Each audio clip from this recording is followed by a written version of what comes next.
Hi everyone, this is Nick at ResearchTeacher.com.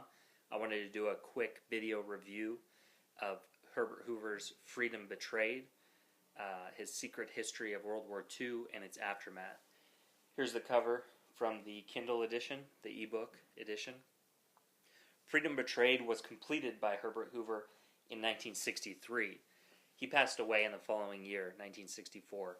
The reason that it wasn't released during his lifetime is that it presents some very strong accusations towards Allied leaders, in particular Franklin Delano Roosevelt, President of the United States, and Winston Churchill, the Prime Minister of Great Britain.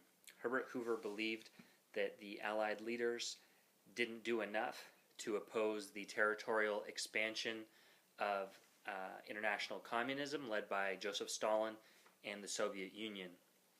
Freedom Betrayed is mainly a diplomatic history. It focuses on the various Allied conferences that lasted from the early 1940s until 1946. It also presents several case studies, detailed accounts of various countries that fell under communist domination.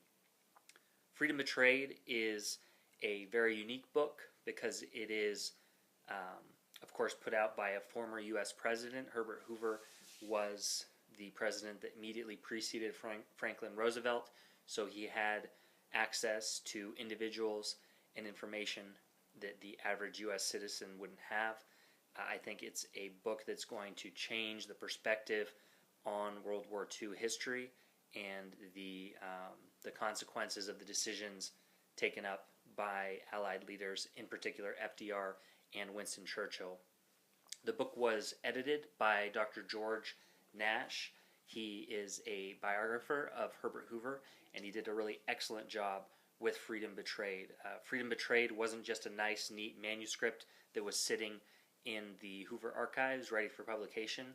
It was a manuscript, of course, but with thousands of documents of supporting evidence. It was also revised multiple times, so there wasn't one version that included all of the final parts that are in the recently published edition of Freedom Betrayed.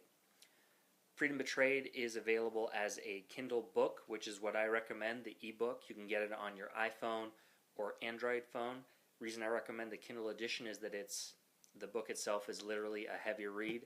I don't have the original hardcover, but this book is the same size as Freedom Betrayed, so you can imagine that carrying this around would be quite a challenge. If you have any questions, feel free to email me directly, nick@researchteacher.com. You can also leave comments below this video, and you can read the full review of Freedom Betrayed on researchteacher.com. There's also a link there where you can go to Amazon and purchase it directly if you'd like to.